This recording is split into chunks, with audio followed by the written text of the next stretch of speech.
Excuse me. All right, we should be live. We should be live. There we go. We're live on YouTube. And we're live on Twitch. Word. All right, close that. We definitely don't need to be looking at Twitter right now. Why not? Twitter is the lifeblood of all things ever. It really is. It's the bastion of positivity out there on the negative internet. Hey. If that idiot wants to leave Twitter alone, I'm fine with that. It's his $44 billion to lose, so whatever. Oh, Boston. I'm a moron. Nice to know, Yeah. anyways. Yeah. Yeah, I know. New news and all that shit. Guess what stupid shit I did this week? Oh no. What did you do this week? If I'm specifically calling you out, what stupid shit did I do this week? It's not playing video games, but it's video game adjacent. Oh no, that's making it even harder. Nope, specifically you. Nobody else, just you. It's just me. It's just a secret Did you for buy me. a bunch of video game soundtracks? No. Did you buy a Destiny thing? Uh-huh. Did you Oh get the no, yellow what one? did Did I buy the Destiny thing? Oh no, you bought, and then to find out that it comes with an in-game ornament that turns the gun in-game into a Nerf gun. Nerf? Yeah. Wait, it does? Uh-huh. My son is super psyched and super upset that I will not buy one, because if I buy one, then I have to buy him one. One That's not is happening. enough. Two is just asking for like a lot of Nerf-related injuries. It would just be us in the yard shooting each other. Yeah. Yeah, I expect at some point in the beginning of next year for a Galahorn to show, probably leaning against that corner of us. Yeah, because I think when's it?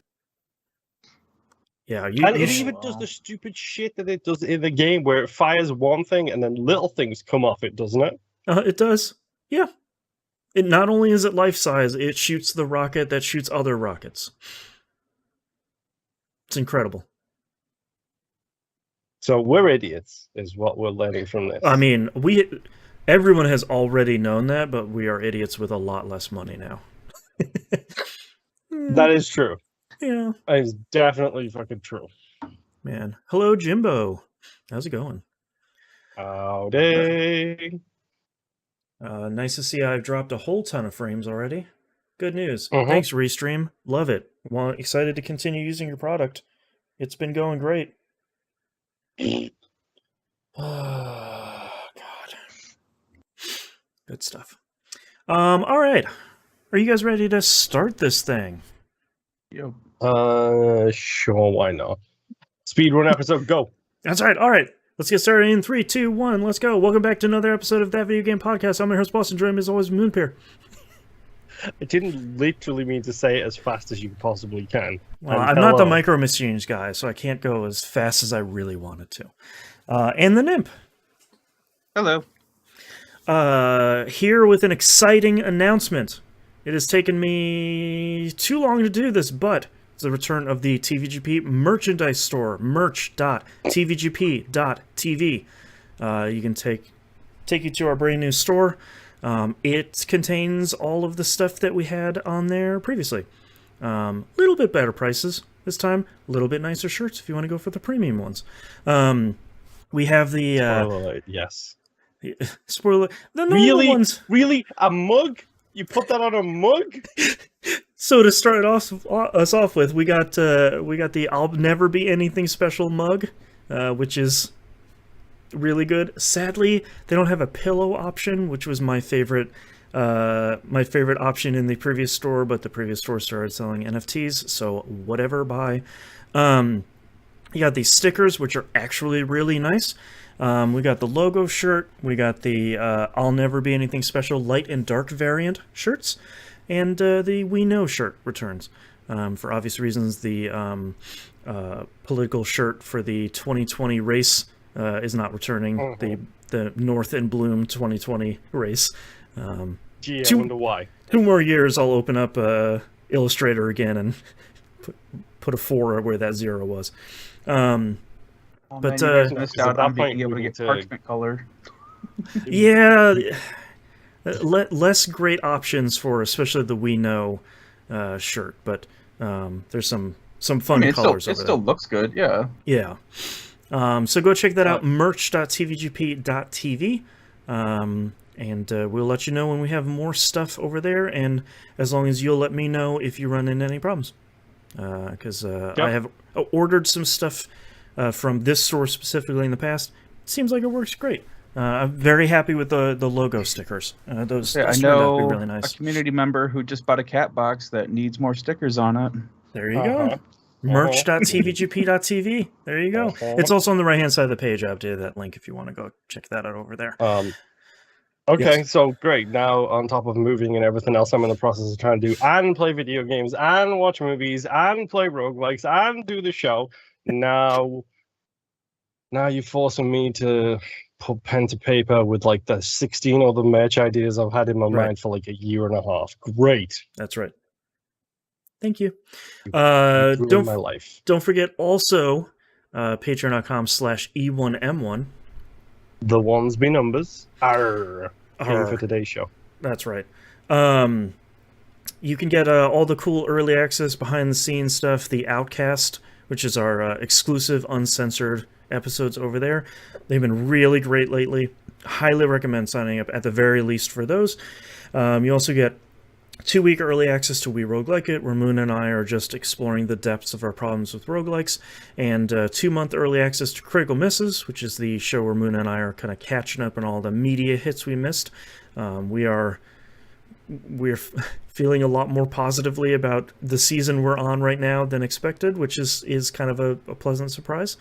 And at the $5 tier or higher, you get our production meeting for Critical Misses, where we do a quick overview, 20 minutes, or more realistically, nearly an hour and a half between each season about how the show's going, sort of setting stuff up, all that stuff. So all that stuff available, patreon.com/E1M1.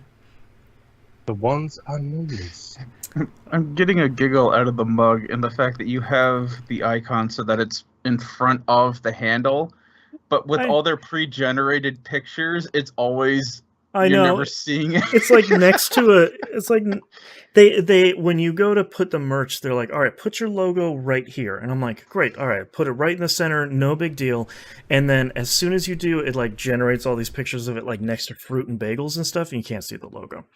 Yeah, So it's like on a cutting board, and you can see the handle and the full-on shot, and you can just see like a glimmer of a cloud to the side of it. Yep, it's really. I'll probably have to redo that one. No, keep it. That's awesome. Yeah. All those at merch.tvgp.tv. Moon, what have you been playing this past week? Oh, actually, before we move on, this also has a different printing thing to our old store, doesn't it? Like, this is pretty much a print-on-demand thing, isn't it? Yes. Thank you for asking a question. Your order ships as soon as you order it. Unlike before, we had to like meet a minimum, or kind of like they only shipped once every 2 weeks or whatever. Yeah. They just ship it as soon as they print it, which is usually within a day or two, it seems like. You know what? None of us have a whole lot to talk about. Let's just keep talking about the store. Yeah, exactly. Merch.tvgp.tv. I like the models that you have on here. I didn't really pick those, but especially if you look at the models on the We Know shirt, it is especially really great. He's got like arms crossed, and you see the like paw print underneath. I was gonna say, what was it? The carbon one, where it's in. He's got like this this awesome look to him. So, all right.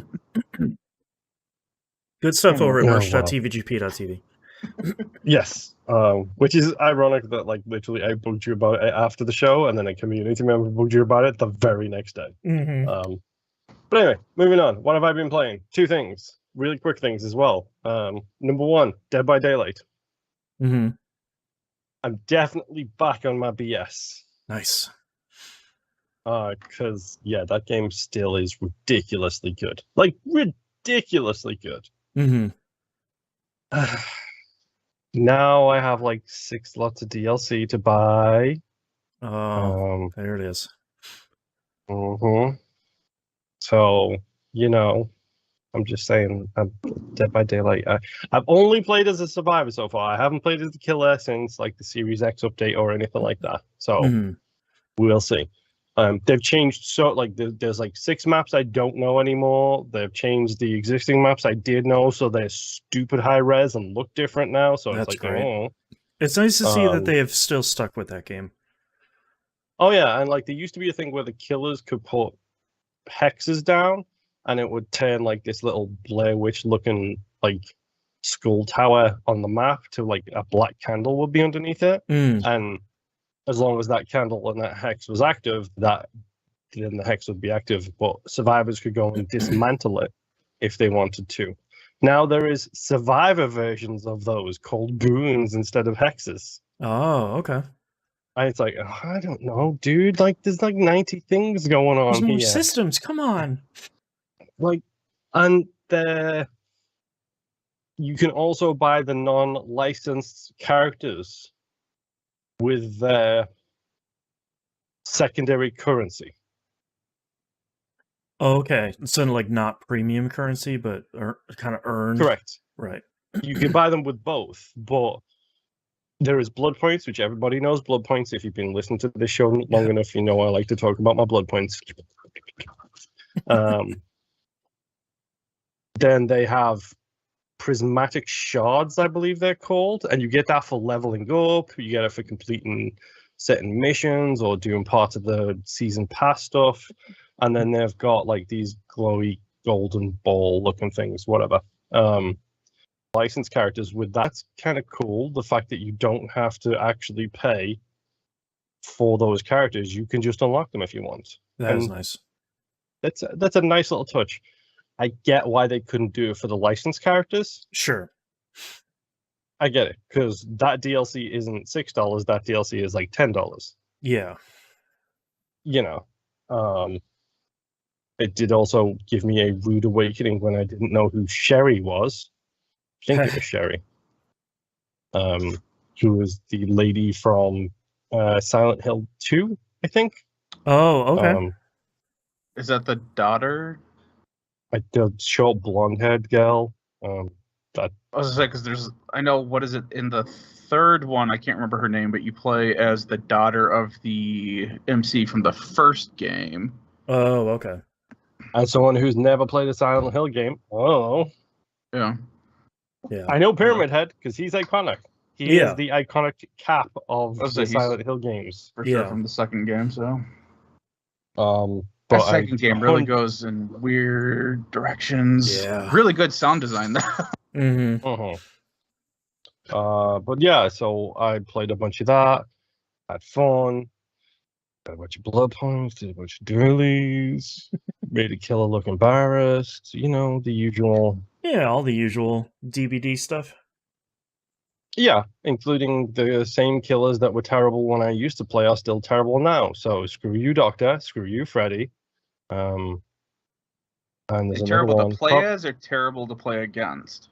Against. Oh. Because they're like, I almost said Freddie Mercury is so hard. Not the Freddie I was talking about. No, Freddie Merchantry. That's the one you're talking about. Someone needs to put a mod for Dead by Daylight on the PC version that changes Freddy Krueger to Freddie Merchantry, and it plays, instead of the heartbeats, it plays his song as he gets closer to you. And then when he's really close, he kicks in with the audio. I was like, all you hear is "Don't Stop Me Now," just slowly getting louder and louder and louder. Oh, it'd be so good. Dude. Now, if I had any form of skills, I would 100% do that. Anyway. Any other songs? Yeah, but you have him do Flash. Yeah. Just turn a corner and all of a sudden you just hear, "Ah!" He's here. No, that should be the noise that happens when he gets stunned. That's right. But yes, it's fine. It's great. I love Dead by Daylight. If you want to play, just let me know. Whatever. Moving on. Breath of the Wild. Oh. So this tells you how little time I've had to play video games this week. I played Dead by Daylight with my boys, and I played Breath of the Wild for 2 hours. That's it. You're just having like a 5 year ago kind of gaming flashback. Yes, apparently. Dude, Dead by Daylight was like 2016, I think. Like, wow. Now I'm going to That's look it scary. up. I'm too. Dead by Daylight. When did you come out? June 14th, 2016. Wow. I don't know. There's been like June a couple 4th, things where someone's like, "Oh yeah, it 2016. came back out in like 2018." That was only 4 years ago. Yeah. Uh-huh. Oh, man. Oh wow, 2018 was 4 years ago, wasn't it? Oh. Uh-huh. Sorry, my brain like hard locked for a second there when I was thinking, wait, how long ago Just was had the that? modem connect noise. Yes.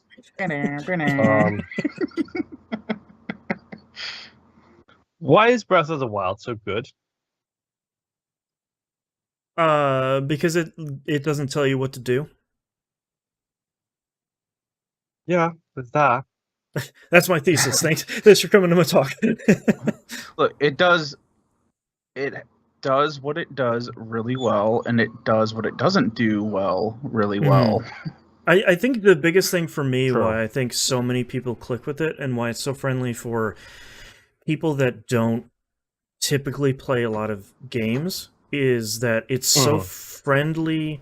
Once you get past that tutorial little island area, the game just doesn't care what you do. Like, it gives you the end goal, and it's like, yeah, the bad guy's over there in Nightmare Tower, but like beyond that, it's just like, yeah, man, if you want to do something, there's no like impassable wall. There's nothing over there that's like, there's a bad guy over there in the chasm that's level 35 and you're level 2.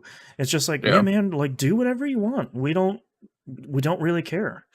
So the only way they keep you is the way that you expect it to, like with Death Mountain. Everyone knows if you go into the volcano, you need a red tunic. Yeah. And there's also the fact that like you do run across like enemies who are considerably stronger than what you're used to. Like I just went and did it. It was actually kind of hilarious. I was exploring east of the stables at the beginning by the dueling peaks. Everybody knows where this is, of course. And I saw a shrine on top of a mountain, but it was in the area I hadn't explored to the south, so it didn't have the tower yet. So I went around, climbed up, did my usual, like, went over there, and then all of the moblins in that area had, like, the spiked versions of their weapons instead of the regular versions. It's like, oh, I've got 4 hearts, and you're hitting me for 3.5. Right. So I destroyed my supply of apples in that combat encounter. I did eventually beat them. It was fine. Nice. Got all of their weapons, then went and did the shrine. Loaded into the shrine, and it was like, it's a minor combat challenge. A minor one. Okay. If this is a minor challenge and I just faced those idiots, right, this is going to one-shot me. Right. 100% I'm going to get one-shot the second I go in here. It took me like 20 minutes to beat this stupid Guardian thing because I did not have the gear I should have to be able to face that Guardian. But I did it. And I got my stupid orb and all that kind of stuff. Also, I never realized that it's not Kakariko Village, I think it's Hateno Village, where the Impa is. The lady who... There's a statue on the waterfall that you can use to trade in those orbs right there. Yep. I had no idea. Wow. I always travel back to the Temple of Time, and that statue is right there in that town. Do whatever you feel like doing, man. Yeah. Jimbo Jangles in chat says, a game that doesn't tell you what to do and there's cooking? Hard to go wrong there. That's right. It's a winning combo. True. The only issue is they're fishing, because I don't believe there is. I think the fishing is you swimming after fish and catching them. I don't think there's no. You throw bombs in them waters, and you get all the fishes you want. Fine. I forgot. Dynamite fishing is a thing. You just haven't been South in America yet. That's right. I was going to say I forgot about American fishing, but okay. That's right. Shooting a fish in a barrel, you know. We have sayings about these. That's right. But no, you know, it's stupid. It's fun. I did that stupid challenge, and I was like, yeah, I shouldn't be here, but I did it. And the gear that thing dropped was double the numbers of my gear. Oh, jeez. So at least I know roughly where I should have been when I got here. Right. So, of course, because I am one of those people who marks 6 things and then GPSs my way around to maximize my efficiency and get into all 6 things, as we all do, both hosts and Yes. listeners alike, I'm sure. Yep. My next one was like off the top of that mountain into the middle of the ocean. There was a little shrine thing. What are they called? Towers, shrines, challenges? Shrines Whatever. are the ones that you go into. Yeah. Yeah. And you said the tower, Sheikah Towers or whatever. Yeah, so there was a shrine in the middle of the ocean. So I was like, it's a long way away. And I have 1 stamina meter. Let's see if I can make it. So I Let's just see what happens. jumped, glided, did the drop glide on my way down, like a Call of Duty pro, constantly falling fast and then going straight. Right. Made it to the shrine. It's like, cool, unlock it, go in, go down. Loading screen comes up. A major combat challenge. Oh no. 10 round. Nope. Straight out. Bye. It's on my map now. See ya. I can fast travel there at any point I feel like. I ain't doing that thing right now. Yep. So that's the best part about unlocking those shrines is being able to fast travel to them too. Yeah. Oh yeah, that's like the thing that annoys me is it doesn't give you fast travel points to towns. And I get it. They always put a shrine next to a town, so it's like a 2-second walk.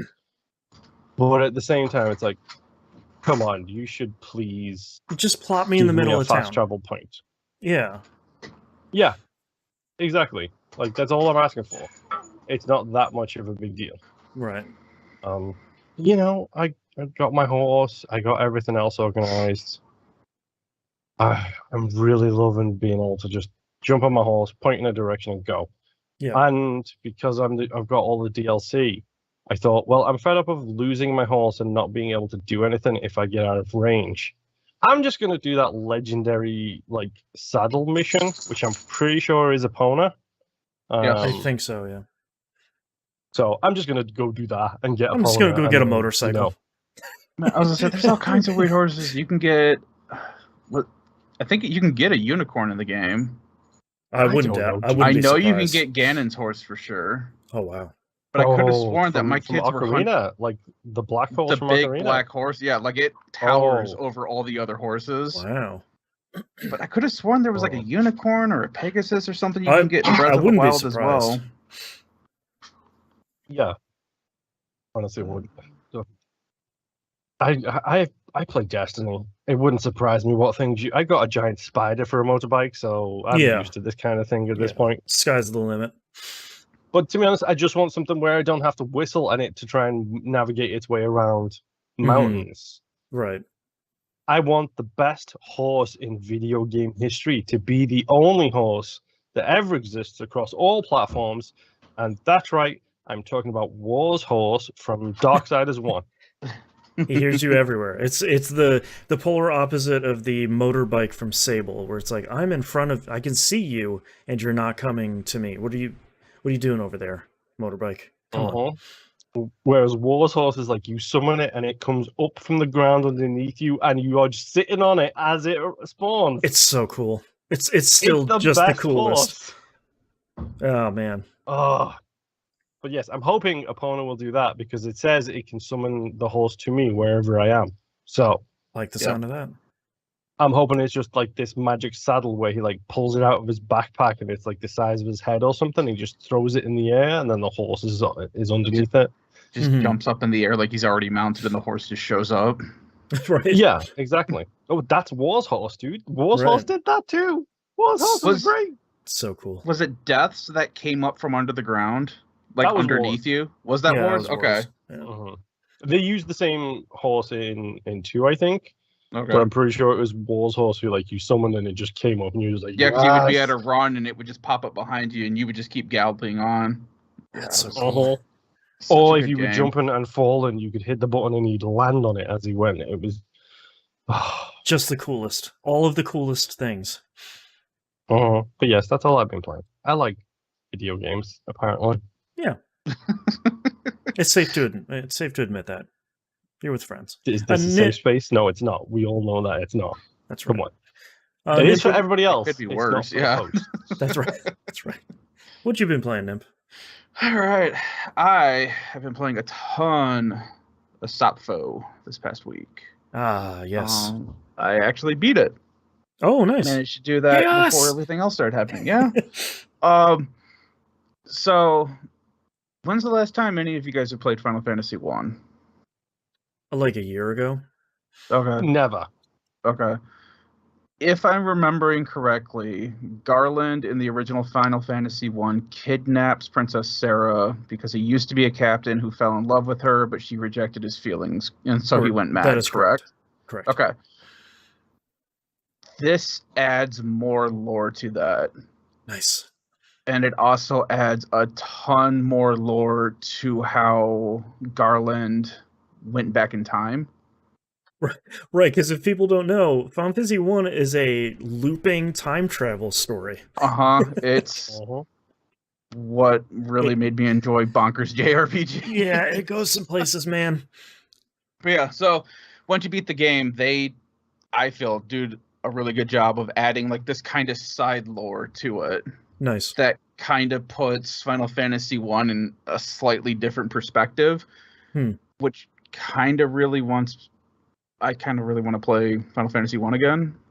The Pixel remaster. So really I was gonna say, so if the Pixel remaster could come out to consoles, that would be great. That would be really nice. Square. I don't want to play this on PC, but yeah. So once you beat the game, you unlock Chaos Mode. Yes. It's just the hardest difficulty in the game, and it is extremely difficult. The enemy patterns don't change as much. It's just mostly that you're not dealing as much damage and they're dealing tons of damage. Oh, sure. Kind of thing. But yeah, I beat the first level. I went back through and redid the first level on Chaos Mode. I could not beat Garland by myself. So I was like, well, this game's got multiplayer. Let me just turn it on and see what happens. And I had one person joined immediately, which still left one computer. Controlled character. Right. So we went and fought the boss, and we got way further than I was getting on my own, but eventually got our butt kicked, and so it kicked us back to the just outside the boss fight, and then a third person joined. All right, cool. So we went back in there and fought the boss, and that went way better. Nice. I also, during this boss fight, I also figured out how to cast Ultima, which is awesome. So what you have to do as the sage class, you have the ability to switch between casting white mage and black mage powers.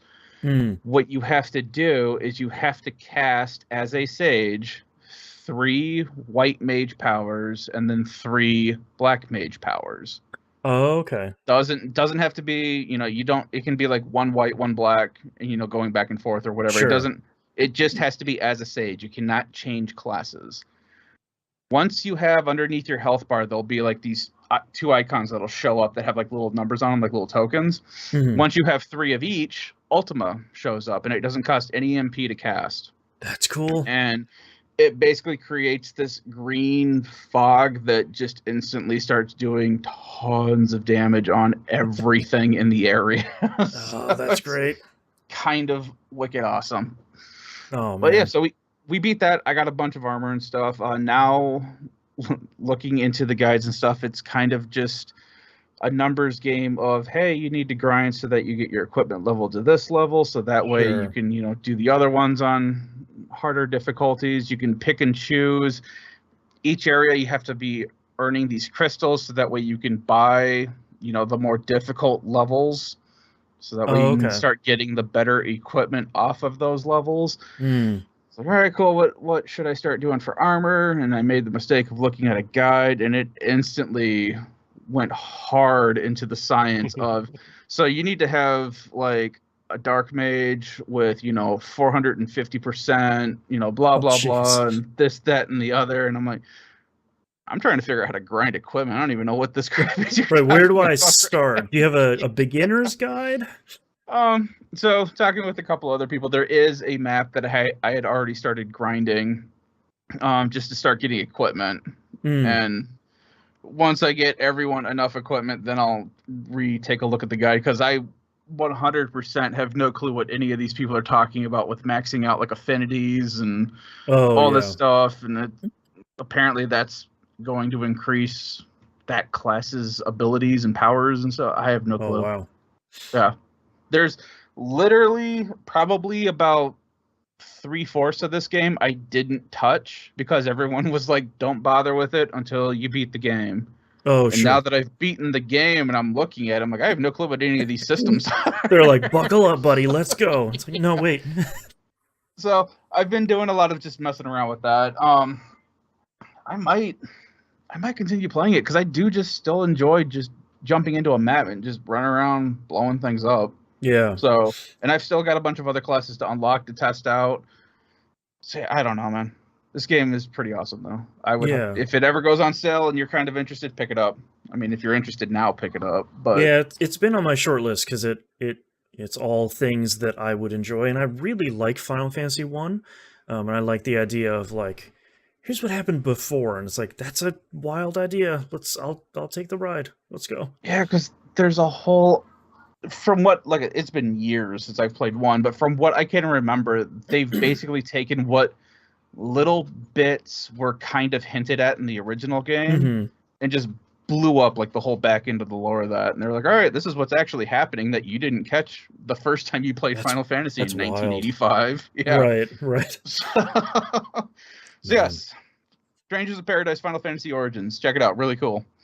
Last game that I'll say I played, but really I had enough time to check out was it Solasta Crowns of Magister? Oh yeah, this came to Game Pass. Yes, sir. It actually apparently got shadow dropped. What, Wednesday or Thursday? Something like that. I'll pull a trailer up here on the stream for people. This is a D&D type game, not officially, but within the realm of like Baldur's Gate and Neverwinter, Icewind Dale, that kind of stuff. When you first start up, they have characters already pre-made that you can choose, or you can make your own characters. I opted to make my own characters because why would I use pre-generated? Right. And so the first one that I made was a human wizard.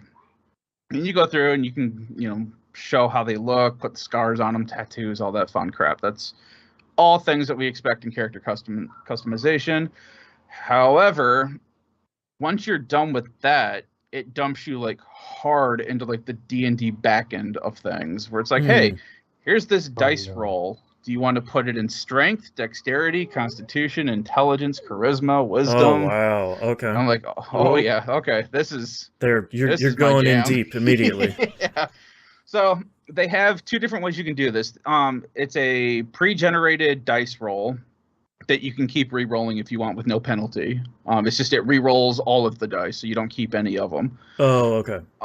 Or they have like a point system, which I didn't check out because I was having enough fun just re-rolling the dice and slotting them how I wanted to. Right. So as I'm building up this wizard, pump up their intelligence and, this, that, and the other thing. And I'm sitting here reading what the game is telling me. I was like, man, they're sticking really close with like the rules of D&D because a lot of things that I'm thinking that my character should have, they're already popping up and saying, hey, you should probably select this for this class because this is how you're rolling it. It's like, all right, cool. Yeah, that's what I'm doing. And that's what you're suggesting. So let's go. Right. Okay, if it gives guidelines, that is more acceptable. Yeah, no, it's not. This isn't the Dark Souls of a D&D campaign of, hey, here's some dice, get good. Yeah, I think that's the thing that I wish this kind of subgenre did a little bit better from like a marketing standpoint, because I feel like so many times these games are marketed, and I think someone like Moon would really enjoy these games, but they're marketed in such a way where it's like the hardcore D&D, and it's like, nope, I'm out. It's like, well, yeah, but there are 100%. Pre-generated parties, and there's an easy way to set up classes, and there's a simpler combat method. Like, there's all these things that if you want to play essentially a pen and paper RPG, or you want to play Baldur's Gate 2, in this game, you can, but there's a way to make the game easier to start and easier to play as kind of a beginner. Yeah. To put it in comparison, it looks like it's kind of following the closest representation would be version 5 of Dungeons and Dragons, which is the more people complain to be the video game stylization of Dungeons and Dragons. Okay. Whatever. But yeah, so after I go through and put my dice rolls into the character stats, I can then go through and select, okay, skills. Since you've got, high intelligence, you can put your ranks into like animal handling or, lock picking, whatever skills you want to. So I go through and pick those, and then the next thing is like, all right, pick the language that you want. And this, as a character, as a DM and as a character player in Dungeons and Dragons, this always screws me over because I always think, okay, I need to have like the more common languages, because if I pick like Draconia, how many times am I going to run into a dragon or a lizard species that speaks this? Like, is it just how soon are you going to run language? into elves? Like, what's the gamble here?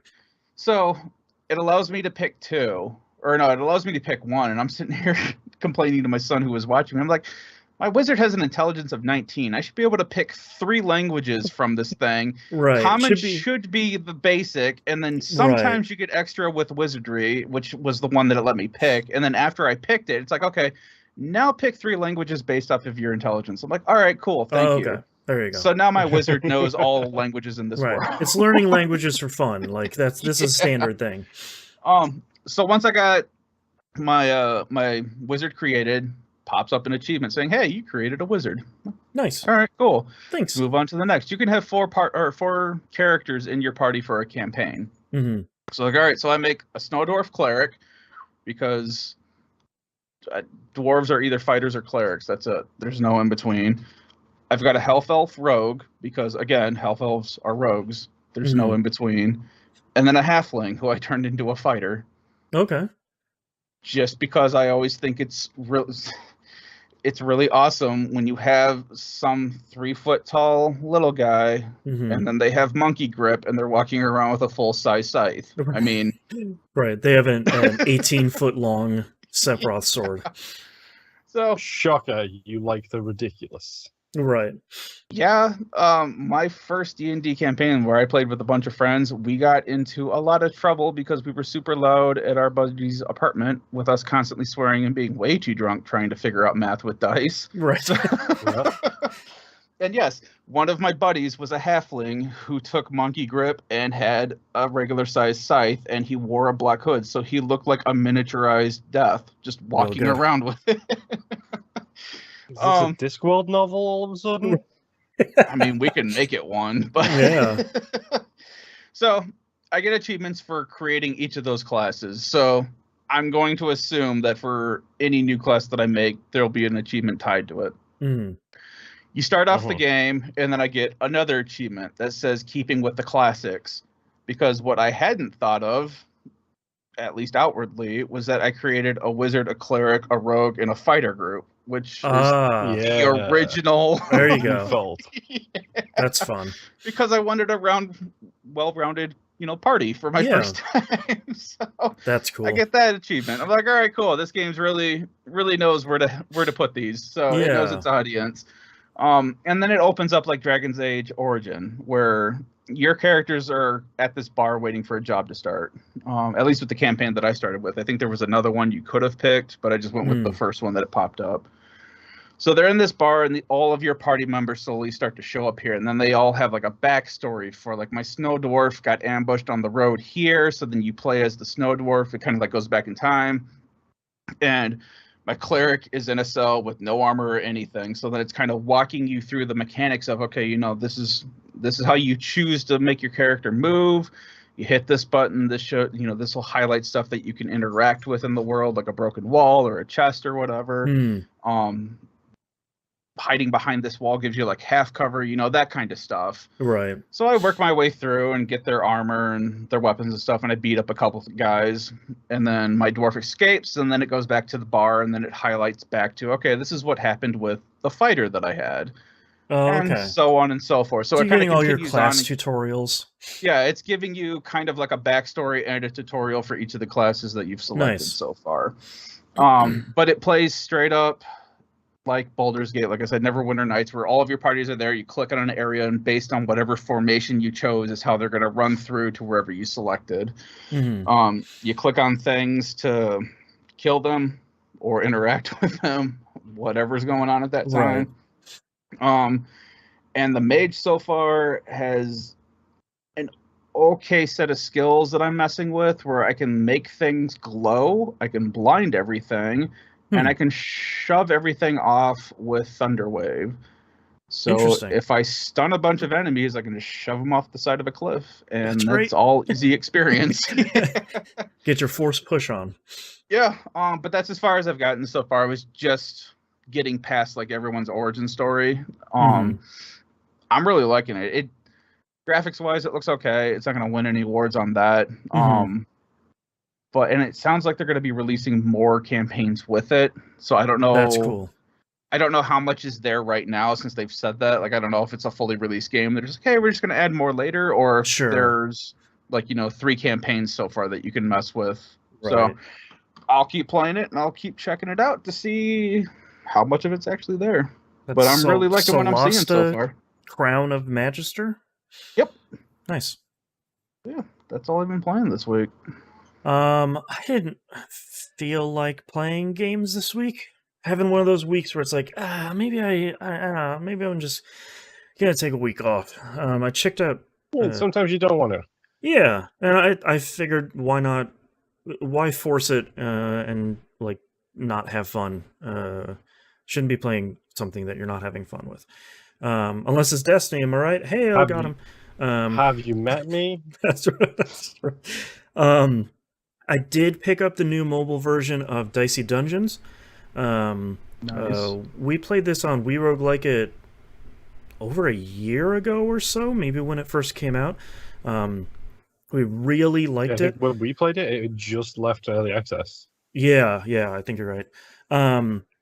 It, just like it being on PC, it works really well on mobile. Because if anyone hasn't seen it, it's essentially when you start a battle, the game rolls X number of dice for you, and then you're going to slot each one of those into essentially an action you're going to take. They call it equipment, but so like you start. I'm still in the tutorial, but like they start with you start with like a sword and a shield, and the sword you slot it, and it says it does X number based on X number attack based on the number you put in. So if you put in a 4, it does 4 damage to the enemy. It's pretty straightforward for a lot of the classes. But it works really well with touchscreen because all you're doing is just dragging those die around the screen and slotting them into places and fighting some fun enemies. It worked really well on... So I played this on PC, Switch, and now mobile. It works really well on all of those. Switch works really well actually using the controllers, and it works well with touchscreen. But so Moon, you'll find this really interesting. When you start it, there's a whole bunch of options for like accessibility and graphics and sound and stuff like that. And then there's another mode. I don't remember exactly what they call it. I'm going to fire it up here and see if I can see. But it's a red button that says Edit Progress. It says, welcome to Dicey Dungeons Progress Editor. On the screen, you can edit your save file and skip ahead to later episodes if you like. Proceed at your own peril. You check I understand, and then I'll put it here on the live stream. You essentially get to pick each class and how far you've progressed in that class in the game. So if you've already played Dicey, if you know, yeah, or like I played Dicey Dungeon for 400 hours on PC. I'm just gonna unlock everything and get to like either the new DLC they just put out or the hard challenges. This is a manual save importer. Pretty much, yeah.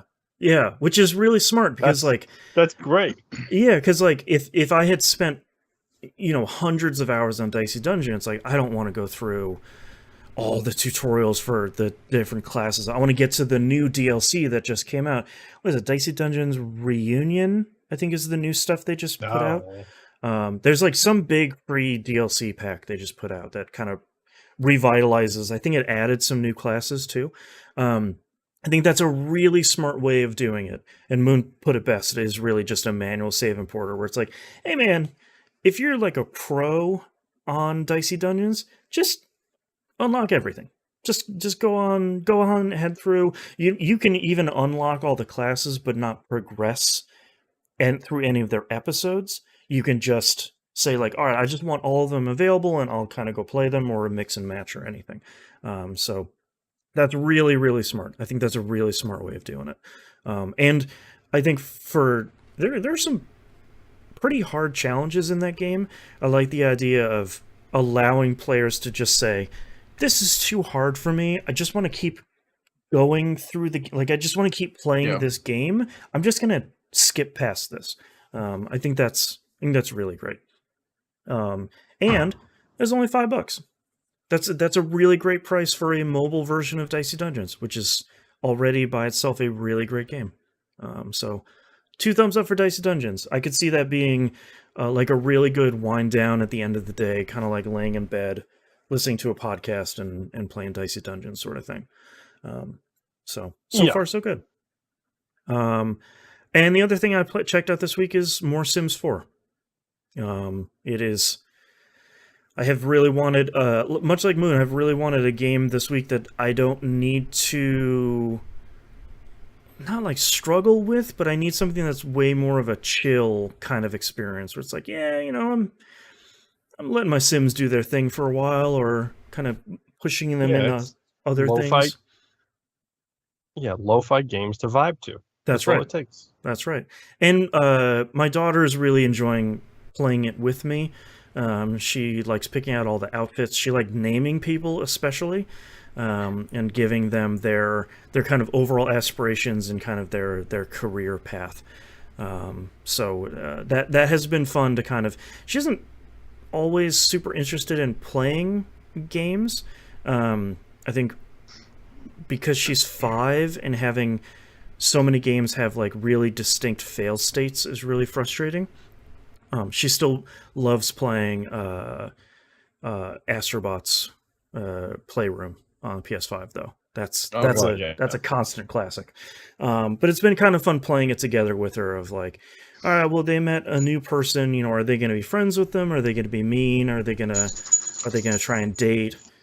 Stuff like that. So it's really great. My wife bought the Eco pack, or like the green pack or something like that, whatever it's called, because it had a lot of like solar power and wind turbines and wind generators and recycling stuff, and that was pretty surprising because I liked how I don't have a ton of experience with the Sims DLC and packs and stuff, so this is probably like Sims 4 101 for a lot of people, so I apologize. Yeah, but is it game, expansion, or stuff? That's the question. Great question. So she bought that, and like all that stuff slotted into the game really naturally. But what I thought was really interesting is they had a couple of additional systems that slotted on top of the game at the same time. So you kind of got like an eco rating for how green your house is, but you could also, when you go to your mailbox or use your phone and check your bills, they had a new system where you can store and sell extra power back to the grid, which is not there as like part of the default thing. So I'm like, all right, you kind of get these little tidbits throughout the game of kind of reinforcing the pack you just bought. And it's not just like, you spent $10, here's solar panels, they save you money. It's like, you get the full picture, which is kind of neat. You got like a living roof, and you got like solar roof options, and you get a lot of cool stuff with it, along with like outfits and hairstyles and things like that. They literally have a targeted pack for everybody. Like, it's ridiculous. Like, the high school years, I'm sorry, is this Saved by the Bell? Yeah. It's really, I keep looking at the like pets pack, and they're like, you can adopt cats, and I'm like, just wait for it to be on sale. Just stay strong. Stay strong. My wife bought the vampire pack off of Origin on the PC. Yeah. So that way, between that and doing mods so that she can add different elements into the game and stuff. She's recreating the house from what we do in the shadows. That's great. Which, let me That's tell great. you, she went hard in the paint where she's taking she's found the address for the actual house that they modeled it off of. Oh wow. Which isn't wholly the house in the show. Mm-hmm. So she's got like all of these like Google satellite images and like street views and stuff of the main house. Here's a and, dossier, yeah, and then like all of these pictures of like the studio set of how they did the outside of it and all that, so that way she can recreate it in Sims. I mean, I love my wife, but when she gets into something, she gets into something. Oh man, and like part of what I like too is I really like that my wife and I both have very different ways we're addressing how to like upgrade and set your house up. Like her house is very like everything complements each other. Like the backyard has nice greenery and like there's a lot of green space and it's all focused on kind of like the eco living and stuff. My house is unsurprisingly utilitarian. It's probably I was going to say, a box with stuff in it. Like, yeah, this bookshelf gives me +1 in reading skill. I don't care if it looks like a giant PlayStation 5. I am putting that in the middle of my floor. You got that massive lazy boy in there because it's a comfort level of 5, even though it goes with nothing else in the house. The thing that I do really like that The Sims 4 does, which helps someone who is style challenged, as I am, is that they have these themed rooms. So you can say like, oh, I want a bedroom, or I want a kid's room, or I want an office or a kitchen. And they have everything you need in that room. And then they kind of have like 7 to 10 options of like, here is the one for like your first apartment. And here's the one for... Here is Baroque. Here is postmodernism. Yeah, exactly. Like they have all that kind of stuff. And it's very nice because oftentimes I'll like build a kitchen. I'll be like, all right, everybody's moved in. Everything's great.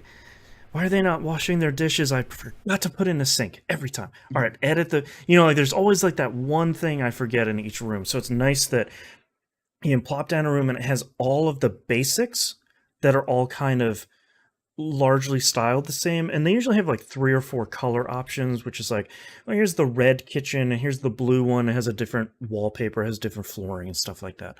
And then you can kind of like edit it and add stuff on top of it, which I like. Stainless steel heavens pack. And... That's right.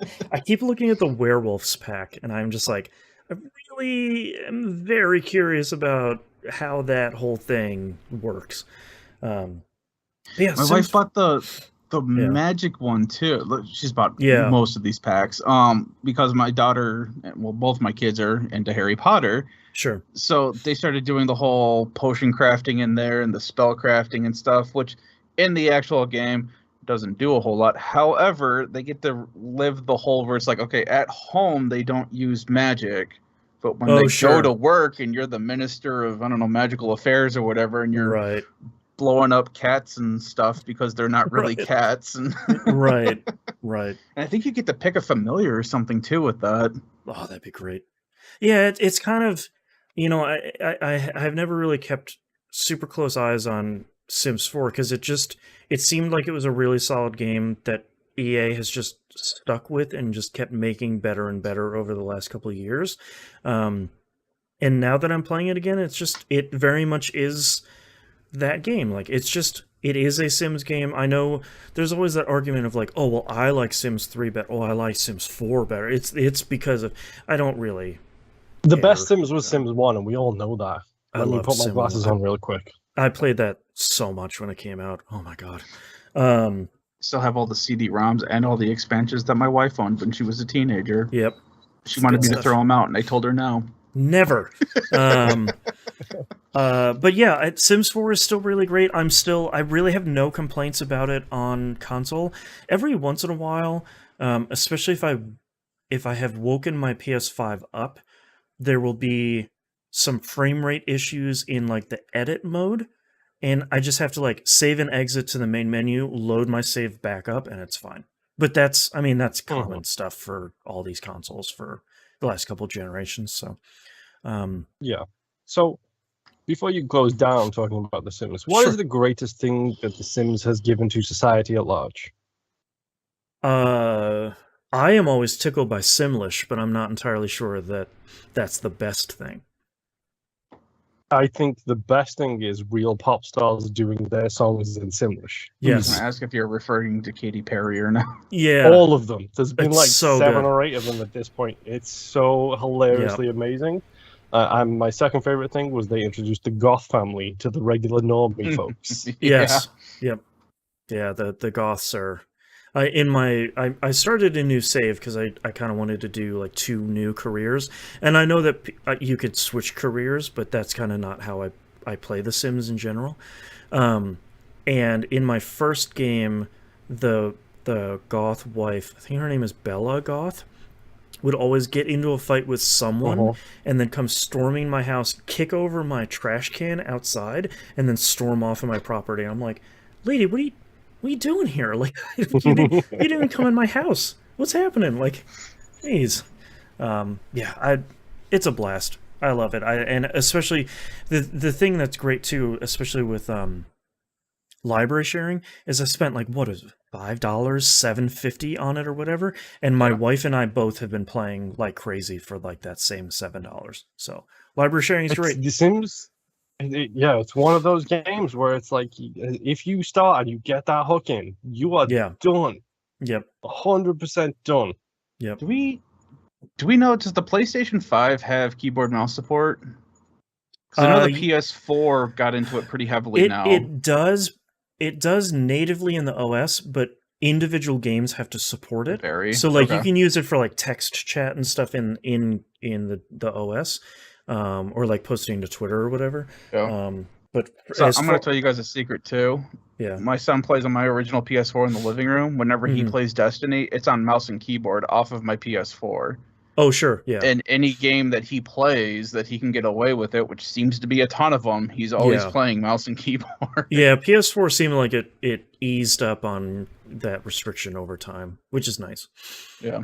I was just wondering if just, it'd make it easier for maybe building stuff in the game. Yeah, it's actually not that bad because a lot of stuff that go ahead. I was just going to say the controls are pretty solid.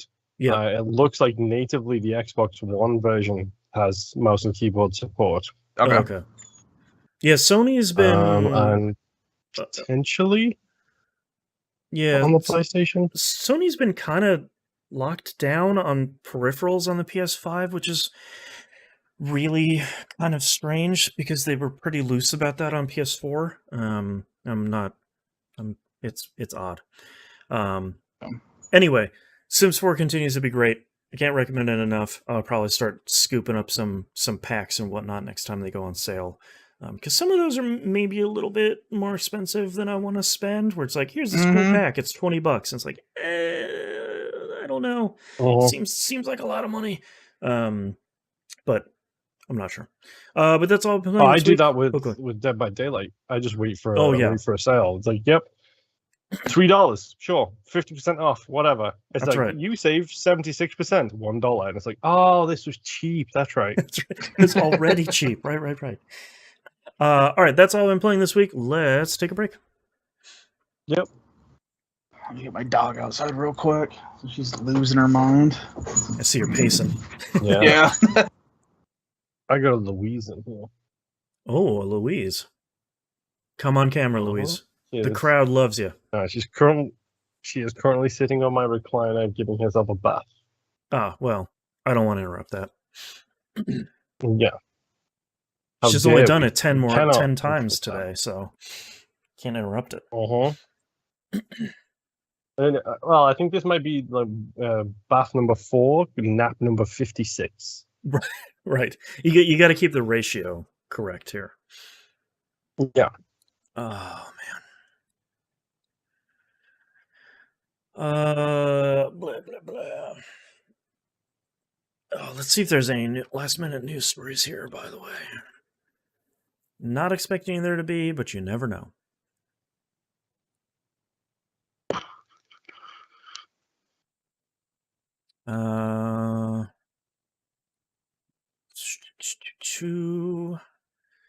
Oh yeah, Square Enix keeps announcing stuff for the Dio Field Chronicle, and I'm just like, I keep forgetting that is a game that you were putting out. Stray's Trophies came The out. Deerfield Chronicle?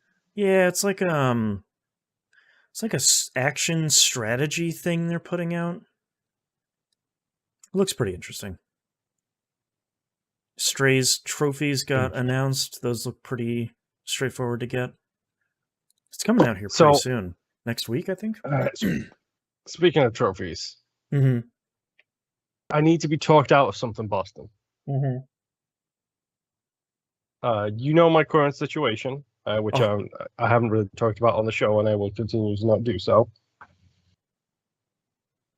Yes. I am debating getting Kingdom Hearts for my Xbox. Okay. I like that you need like a Kingdom Hearts intervention here. I do. I 100% do. Because you know I'm going to chase those achievements. That was my thing. I feel like the question you have here is, can you talk me out of it because the achievements are crazy? Yeah, like there are 100% completionist achievements. Oh no. And unlike 3, 1 and 2.5 have proud mode achievements. Ooh, I don't want you to go through that. Proud mode is largely fine with like 1 or 2 battles in each game that are total BS. Favoror in chat brings up the opposite argument of do it. Yes, of course. But I think she might be interested in your listening to or watching your suffering. Yeah, that is true. The Kingdom Hearts games.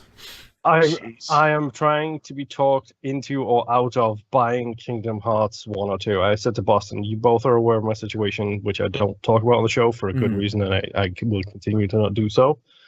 But I'm debating buying Kingdom Hearts, the collection, on the Xbox. And they have proud mode achievements. I love Kingdom they do. I love Kingdom Hearts so much, and like I don't want to see you do that to yourselves. There's so many other games to play. I love Kingdom Hearts 2. That's the problem. I know. Kingdom Hearts 2 is so good. It might be one of the GOATs. I'm just saying. It's great. I don't know. I think when you're looking at a Kingdom Hearts playthrough, however large or small that might be, I think you need to first take a look at the pile of shame and say, what else could I be playing that I have never played before? Yes, but at the same time, you also know I'm going to have limited time to play specific games that I would like to play. 100%. Yeah. That is... Also, how much... Do it this way. How big are the games compared to your current hard drive? So how many games do you have to beat before you can install Kingdom Hearts onto your 3 hard drives? What's the completion to installation ratio? The super downside to that is the fact that I won Free Code Friday Contest 2 this Friday, which, by the way, let me just throw out there that when Greencapped, a friend of the show Greencapped, won Free Code Friday Contest, everyone on his friends list noticed. When I did it, nobody saw it. It's the algorithm, man. But I basically just added 3 more games to my list, which is the Matchpoint Tennis game, which I got the Legendary Edition. Nice. Be Courageous or something like that, which is an indie game. And MX vs. ATV, because those games are always tiny little things that don't take long to play. No. They're not like 500-hour grinders at all. No, not at all. I feel your mood. It's a hard choice. But the thing is, it's $50, and it's Kingdom Hearts 1 and 2. I kind of want you to do it because I enjoy listening to other people suffer when they try to fight Sephiroth in proud mode. It's hard. Oh, that's the thing is then if I do get it, do I do 1 playthrough or do I do 2 or 3? Because there is a speedrun achievement for beating the game in 6 hours. I think you're going to have to do it in 2 because I don't think you're going to be able to pull off 6 hours. I know you can, I don't Yeah. think you're gonna want to. If you're on Games Done Yeah. Quick, you can do And- that. Yeah. Yeah. And Pharaoh Chat brings up a great point. I haven't even finished the Hitman series yet. There you go. Yeah. Yeah. But it's $50, and there's like, it's 1.5 and 2.5, which means there's like 15 games in there. There's 15 games, 2 movies, 3 whatevers. Yeah. Sorry, 6 unforgettable Kingdom Hearts experiences. Experiences. Yeah, I was gonna say, go ahead and list Final off all 6 of mix, those titles without Rechain of- looking at it. Yeah. Rechain of Memories, 358 divided by 2, 2 Final Mix, Birth by Sleep, and Recoded. And A one of lot of them is the games. trading card game. Yeah, 2 of them, from what I understand, I think 2 of them are movies. Recoded, I think they turned into a movie, and one other one that's tied to 1 is a movie, I think. Yeah. Well, it says It was one of the remastered game- cinematics after 358 divided by 2, but I know that's a real game because I played it on my DS Yeah, or no, whatever it was. it was one of the. It was Yeah, 358 one of over the 2 Game was Boy on and one of the DS games that Yeah. turned into movies. Yeah, 358 over 2 and Recoded, they took all the cutscenes and a little bit of gameplay and they turned those into movies. Yeah. So it's essentially like, look, we're not even going to fully remaster or remake these things. Here's like a 2-hour movie with like chapters of what happened. Enjoy. Which is Yeah, I'm fine. It will. I was about to say, surely it'll go on sale at some point, and then I realized it's a Disney property, so probably not. Well, oddly, the complete edition, or like the full story, or whatever they call it, the PS4 release, that goes on sale all the time, but not the Xbox version. For whatever reason. You would probably be better off trying to find physical editions at this point, That's or just true. people trying to offload them. Yeah, Because you that's could a good probably point. get those for like $20, like if you go to Walmart or something. Yeah, that's a good point. I don't know, because people who like Kingdom Hearts are fucking weird, and I included myself among them. Yeah. So you can put that with any All 3 of any us. IP. Yeah. I was about to say, why the hell is Google autofilling Kingdom Hearts 4? And then I remembered that happened. Like there, God, yes, that is a real thing Yeah. that I keep forgetting about. It's Exactly. it's so far off that my brain like refuses to put the pieces together between like Kingdom Hearts 4 is not a joke, Hearts 4 is real and it's coming out. Like the 2 puzzle pieces haven't connected yet. I think it was just because we had that huge time gap between 2 and 3, and we're all like, okay, yeah, they announced 2 4. platform so 10 generations. years from now, yeah, like PS2 to PS4, like yeah. yeah. All right, are you guys ready to do the last segment here? Hold on. I'm just Googling Kingdom Hearts on Xbox at GameStop and seeing if it's any. And then looking at that Square release list for like the end of this year. Oh there's my so God, much yeah. crap coming out. We were just talking about it while you stepped out. Like Square's like, don't forget about the Dealfield Chronicle coming out. And I was like, I have forgotten about that. I You're didn't right. forget about that, but my son had said it's like had mentioned that there was a new trailer for Valkyria profile. Yeah, the Valkyria, the Valkyria sequel they're coming out with, and they're putting the PSP version of the first game on PS4 and PS5, which is wild. Yep. If anyone wants to play that first Valkyria Chronicles game, you have to play it with a guide. Yeah. It is total BS for how to get anything in that game. You have to play it with a guide. It's But great. that's why I think too. I was like the only person when they were like, "Yeah, Forsaken's coming out like Q1 2023." I'm like, "Thank Christ!" Oh, they don't have Forspoken? time for- Yeah. yeah, or Yeah. Forspoken, yeah. Yeah, don't they have delayed time it, for and I all was like, this. "Oh, thank you." Oh my word! So, at GameStop's official site, Kingdom Oh, God. Hearts, like the PlayStation Classics version, the 2.5 remix, $10. Mhm. PlayStation 4, 1.5 plus 2.5, $12. HD 1.5, blah blah blah blah blah. Xbox socks show up before the Xbox version of this game. For the record, by the way, Are those still why? 60, Who knows? 50, 60? It's not even showing up. You know, I bet they didn't put the all-in-one package out for Xbox. Also, Didn't. I screw know that much. GameStop. Weird. Screw GameStop in the first place, but I don't. Yeah. I don't think they put out Kingdom Hearts 3 on disc for Xbox, but it doesn't look like they put the rest of them out. No, I don't think there's a disc-based version of the collection. No. Weird. I tell you what, I can get you from Best Buy the all-in-one package for PS4, $24, and then Melody of Memories for $24. Which looks like that's pretty much everything between those two. Right. Uh-huh. So the slight problem with that, it's not on my platform of choice. That's right. That's right. You have a PS4 though, don't you?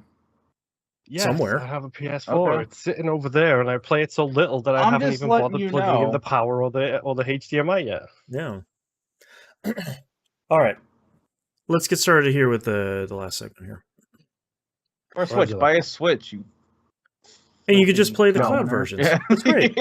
Yeah. Problem solved. You play them anywhere. All right. Starting in 3, 2, 1. Let's talk releases for the week of July 11th, 2022. Fist Forged in Shadow Torch comes out on the Switch. Yet another game I need to finish. I was enjoying the beginning of that, and that game seems pretty cool. Was that the rabbit one with the giant mechanical arm? Sure is. Okay. That game's crazy. Yeah, it's like a Metroidvania. It's cool. Yeah. Yeah. It's on my list somewhere. I've got like 6 lists going right now. Yep, lists of cool things you can't forget to play. Too. Yeah. Garden Story comes out Xbox One and Series consoles. This is Game Pass day and date. Looks like kind of a cool little top-down hack and slashy farming garden-y sort of thing. I recommend checking out a trailer for this. If you liked how this isn't the one. Oh, okay. If you liked how Turnip Boy, no, it's good. I was going to say there was a Stardew Valley roguelike which I saw recently. I was like, oh Yes. wow. I have not seen that, and that is way up my alley. Goodness. I think it literally just left Game Pass is how I figured it out. But I'll look into it and then we'll see. Thank you. Time on Frog Island comes out on PS4, PS5, Xbox One, Series Console, Switch, and PC. Recommend watching a trailer for this. This is your character gets stranded on an island of frogs, and you need to rebuild your ship to get off the island. Looks pretty cool. Looks like kind of a neat little doing a bunch of missions to get all your stuff back together. It's a cool art style. Rune Factory 5 is coming out on PC, which is another release of this game that I'm going to forget so it doesn't become a problem. Azure Striker Gunvolt 2 comes out on Xbox One and Series consoles.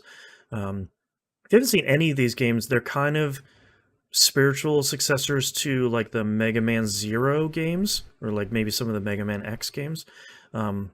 People seem to really love them. I've never tried any of them out yet, but nice to see that they're coming out over there. Escape Academy comes out PS4, PS5, Xbox One, Series consoles, and PC. This is Game Pass day and date confirmed, by the way. Yes, thank you.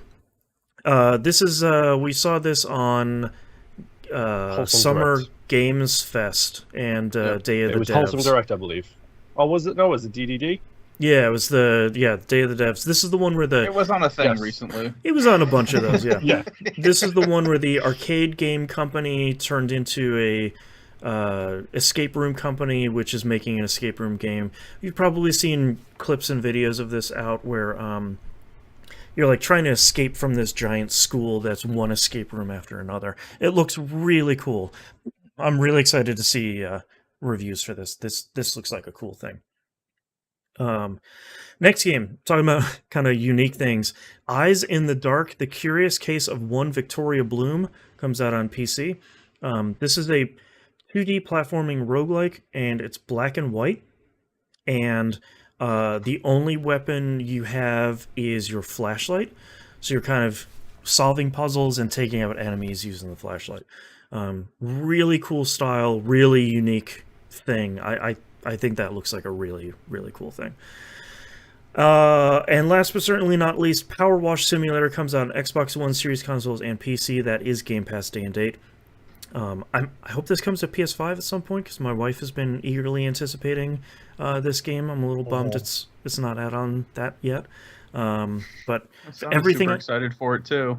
Yeah, everything I've heard, people really, really like this. It's a very zen It's experience. a zen game of zen games. Yeah, like it seems really cool. But it's also one of those things where I'm just like, do you just want me to hook up the power washer outside so you can power wash the concrete? That's right. It probably needs it, so you can go to work. Here you go, kiddo. Here is your power wash simulator. Yep. That's right. Let's move on to news stories here. Probably 2022's most feel-good news story is the Elden Ring story about Let Me Solo Her. If you haven't heard about this... You're going to have to... Yeah, I was going to say, you're going to have to recap this, because I Yeah. saw this making some big hits, and I have no idea what it is. Okay, so this happened, I think it was pretty quickly after Elden Ring came out. There's a sort of infamous boss fight against Melania. Is that how you pronounce it? Which is largely She's never seen... known defeat. Right, like it's largely seen as the most difficult boss in Elden Ring, and it's like a real speed bump for a lot of players. It's also an optional boss, so you don't have to fight her, and she's actually kind of hidden as well. So okay. So some people started finding that they would open up their game for some assistance from other players. And a dude wearing nothing but a pot on his head named Let Me Solo Her would come into your game and literally just go solo the boss, oftentimes without getting hit. And then would just leave and be on his merry way. Yeah. So a lot of times he would tell people to just sit back and let me, just watch let me solo fight her. Yeah. Don't get in my way. Yeah. So the legend of Let Me Solo Her has been sort of growing over the last couple of months. And to celebrate his 1,000th kill, which is now over 2,000, Bandai Namco sent him a sword. And it's like there's like a wood cutting of the boss, more than and that, but there's like this whole giant box that they gave him like a cloth map and like all of this stuff, and then when he got to the bottom panel and popped it out, there was a sword underneath. Yeah, which is why this package has been stuck in customs forever. Yeah, apparently it got stuck in international, trying to figure out like did someone send him a sword, like that sort of thing. I'm reading it now, and did you see what they inscribed in the sword? Yes. Yep. I don't remember. What does it say? Rise tarnished on it. Great. That's really good. So it's nice to see a publisher kind of celebrating and embracing a fun meme, where usually they'd be like, I'm not going to address Let Me Solo Her, please. That's not. And it's sort of like, yeah, man, send him a sword. This is great. Shut down AM2R or whatever the hell it is. Right. Oh, man. Yeah. Next if you've never heard it or seen of him, just look up a couple of videos. Just type in Elden Ring Let Me Solo Her and just watch the guy fight her. Because he's doing his work, man. He's clocking in, clocking out. He's aggravatingly good at playing the game. Yeah, it's really great. Next news story here. A potential prediction buster. Skull and Bones has a release date? Question mark. Ubisoft is claiming this will come out November 8th of this year. So to clarify. I like the caveat there, by the way. That's right. Well, I mean, between now and November, quite a few delays can happen. Wasn't this teased for the launch of the OG Xbox One? God, it might have been.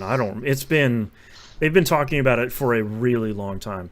They have dropped the previous gen consoles. It's only coming out on a current gen of PS5 series consoles and PC. They released it's like 3 trailers this week. One is like a CG story one has gameplay, and then thankfully they put out one of the... They got super close to one of those like Ubisoft fake like gameplay talk over things where it's like, all right, I'm gonna breach the East Gate, and they have like 2 people. That's I'm gonna breach the East Gate, matey. But they had 2 people that like played it together in the same room, which is probably better. But yeah, this seems to be a real thing that they are showing off as a functioning video game, which I guess I'd need to purchase after talking about it for the last over the half of the life of this show, I guess. What did you find, Moon? So, Was it an Xbox 360 game? no. It was announced and teased in 2017. Wow, okay. Set to be released in 2018. Wow. Rebooted at least 3 times since then. And largely looks... The thing that I think is so wild is it really just looks like it's a multiplayer Black Flag. And it's wild. That's how old it is. Yeah. By the way. And it's wild that they aren't leveraging Assassin's Creed in some way. They're so... But I wonder if they're trying to distance that from AC Infinite is the new one that they're working on. Their platform. Dude, what if this is a soft launch for AC Infinite? You beat it and it's just pulling you out of the Animus? No, you beat it and then Kenway, whatever his name is, just walks it down like a dock and jumps on your ship and it's like, okay, let's go. There you go. And then like you get a free copy of AC4 and it just boots up the Infinite launcher. That's great. I recommend people go check out the trailer. It looks fine. It looks like every other Ubisoft game, which is kind of fine. I think it's interesting that they have some optional PvP stuff in here. I am going to assume that is going to be griefed to all hell within 12 hours of this game coming out in some horrible way. But I don't know. We'll see. That seems like it has had a horrible development cycle. I'm genuinely surprised that this is coming out this year after seemingly being rebooted a couple of months ago. We'll see. I feel real bad for the 15 Ubisoft teams that are working on this game, probably crunching the hell out of it. Yeah, especially when the first couple of news articles says, yep, still looks like how it did 5 years ago, or still seems to be in the shadows of Black Flag. Yep. How long until we get Weed Leafs on sales? Oh, I mean, almost immediately. At least on the PC version. It's just like, hey, here's the graphics for the sales. Look what I put. It's Pickle Rick. He's a pickle. Because that's how I base all of the Ubisoft things now, is how long until weed. Time to weed. And then how quickly are people going to get banned for, paraphernalia images? How long until they sell it as a paid cosmetic, dude? That's more likely. Yeah. I'll say not that far off. Have you looked at their premium edition with all the crap that it's apparently coming I have not. I'm of most premium editions are genuinely pretty worthless, and Ubisoft ones especially so. Because usually it's like there's an Assassin's Creed sale. You get an iconic hat, dude. I don't want to besmirch the hat. That's for sure. But yeah, I don't know about that. I'll probably pick it up at some. Jimbo Jangles in chat says, "I can't wait to plunder in my waifu-themed ship." That is the one. That's the second one that comes out. That's Forza Horizons one, where it's like, all right, here's your waifu car. You just picked a car, and there's 30 waifu skins. It's like, cool. That's all right. Great. So we're all picking this up day one? Yeah, probably. Next news story here, coming out the very next day, God of War Ragnarok has a launch date revealed, along with a CG trailer, which is a real bummer. The very next day. November 9th. Coming out. Looks like it's sailing out to die, folks. That's right. How could you come up against Skull and Bones? Surprisingly, this is still coming out on PS4 along with PS5. Not surprisingly, but I would have figured this would be one that they would probably try and push. But there are so many PS4s out there that you want to sell more of these games. And I don't know. I did. For me, this is genuinely, definitely a day one for this, because I feel like there's like, you have no choice. You There's like literally have no choice. There's like a less than 0% chance that this game is bad, right? Like, even if it's by the numbers, it's still going to be... It's like going to go see an action movie, like a popcorn action movie, where it's like, that was fun. I got to sit in a cool theater for a while. Great. All Ubisoft games are middle of the road to higher, because For Honor is a hot garbage mess of a game because it's a multiplayer game, but I still like that game. I still enjoy playing it, specifically against bots and away from the toxic online communities that exist these days. Still putting out content for that too, by the way, which is wild. Yeah. It's the thing that reminds me that game still exists when they're like, "Oh, hey, we just unlocked the samurai pack." I'm like, and you're like, "Oh, all right, yeah, For Honor, all right." Dude, they just did a new update for the driving game they have, which I can't remember the name of. The Crew 2? Yes. Wild. Wow. Wild. But yeah, I think when you look at a new God of War game, especially after the last one, I think it's probably safe to assume that this will be a good one. Which I know somebody, I can't remember who it was, I think maybe Capcom, maybe moved launch date to next year. That was Square with Forspoken, because it was coming out like late October, and they were like, "Yeah, we're moving it. It's a strategic discussions with partners or something." Yeah, it was very much. It's like, no. Okay. Sony probably talked to Ubisoft and was like, "Hey, man, can you guys like scoot Skull and Bones a little bit?" And Ubisoft was like, "Yeah, new phone. Who this? What's going on? Anyways, bye." I'm not surprised that we will probably see more releases move out of the way of God of War. It's too big of a release for anything that isn't on the same level to come out, and I don't know what else, unless Microsoft has like another Halo game to drop suddenly, or like maybe that's when the co-op mode is coming out for real. In all honesty, I think I hate to say it because I'm not a big fan of moving games around so that they don't get hit by other games, but considering God of War was my game of the year that came out. Right. Like the reason to hook your PS4 back up. Yeah, you should move your stuff. No, dude, I'm gonna wait until I get a PS5 in 6 years and play it. Yeah. Well, and especially for Square, best old game 2026. There you go. I think it's especially Square has had a hard time showing off Forspoken. I think it's a really cool looking game that I'm very excited for, but it's not a game that shows well in like a minute long or 2 minute long trailer. Like, it shows off really well on multiple minutes of gameplay. And I think when you're like, here's my cool, person out of time Forspoken thing, and everyone's like, yeah, cool. Anyways, God of War, like, there's a new one. So that's not too surprising. So expect to hear that in our top 10 later this year, more than likely. Your top 10, and probably his. Yeah, someone's top 10. I still have to finish platinuming the first 2018 game. That's right. To finish prepping for this one. Jimbo S is Forspoken a timed exclusive? I think so.